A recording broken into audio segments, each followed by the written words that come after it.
This was prom, senior prom, and Dad was at the barn, and I remember saying that I wanted pictures with him, and I went and got him and made him come in and take photos, and little did I know that would be my last photos with my dad.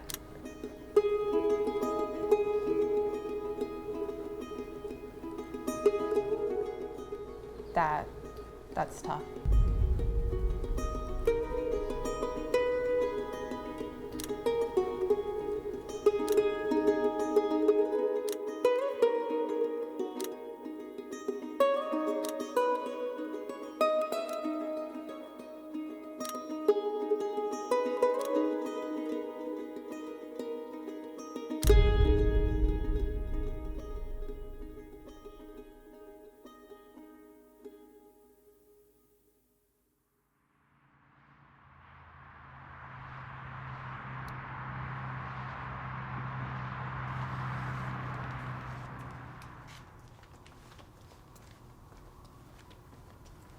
There has not been a deathless day on Texas roadways since November 7th of 2000. So coming up on 26 years, we have not had one day where someone has not lost their life.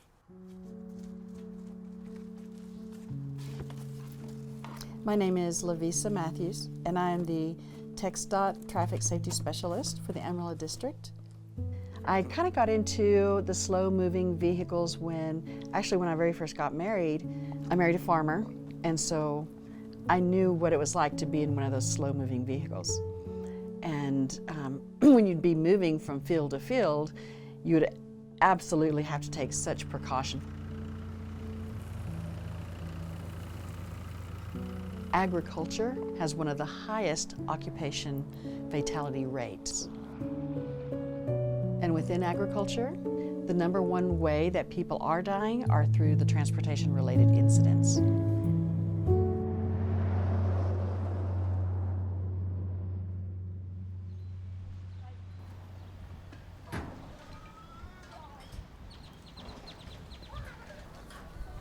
I'm Haylee Skaggs. I'm from Vega, Texas, and I'm married to a fifth-generation farmer. We farm about 7 miles outside of Vega, and then we have some land also outside of Adrian.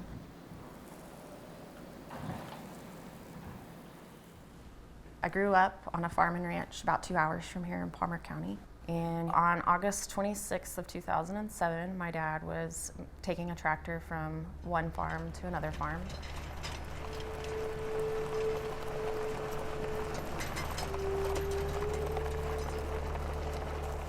You're looking in your mirrors and you're trying to watch in front of you, and you know you're going 25 miles an hour and people are going 3 times the speed that you're going.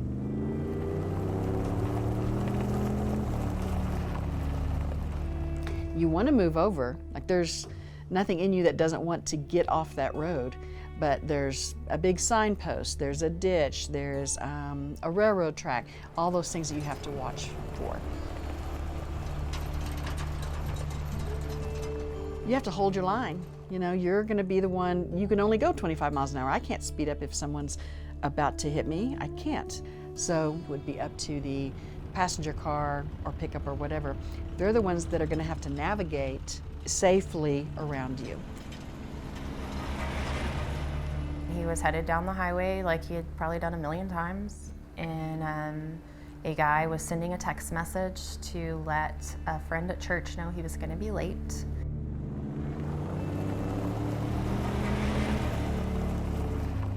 So my dad was probably going about 20 miles an hour, and the guy, because he was late, was traveling at almost 100 miles per hour.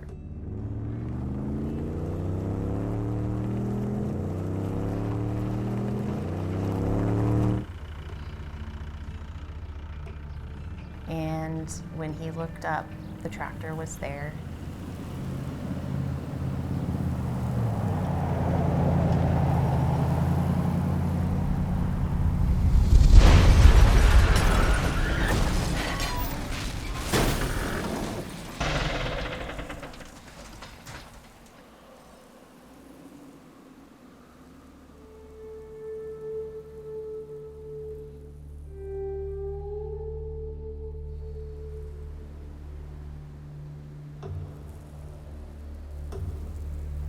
it completely snapped the axle of the tractor off, and the axle ended up actually in the median of the highway, and the pickup spun all the way around, and it dragged my dad 18 feet down the highway under the tractor.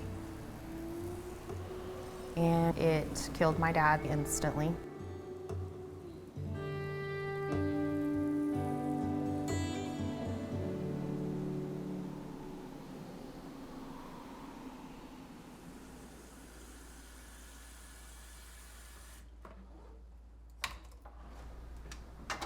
So I had just moved to Amarillo for college, and my mom and stepdad told me that there had been an accident and that my dad had been killed.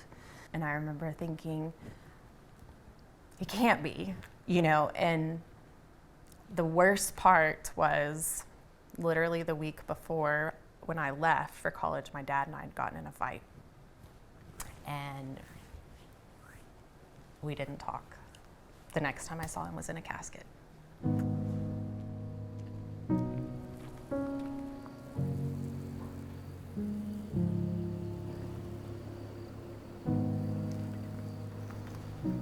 Our funeral director was also our preacher our entire life. I remember telling him that I would see my dad. I will see my dad. And he said, no, you will not. And he said, you will not see him. He's not pieced together, Haley. And I said, I don't care what he looks like. I will see my dad. That was something that was really important to me, was to be able to hold my dad's hand and apologize for being me. And just to say bye. To be able to tell him, thanks for everything.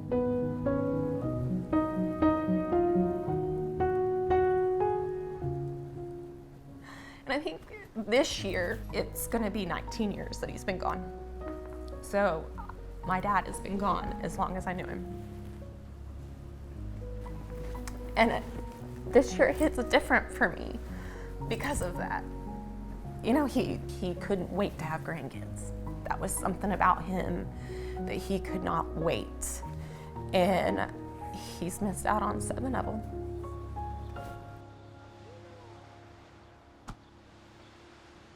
I don't ever want to be preachy about it. I don't ever want to be like, don't text and drive, don't.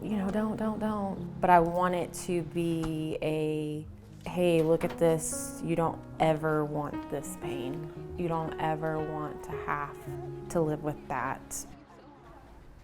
So, when I say that text message can wait, that's really a lot of why that's so important to me.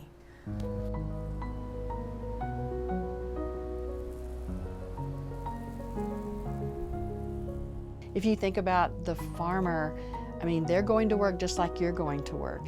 And what they're doing is they're going to put food on your table. That's what the farmer does.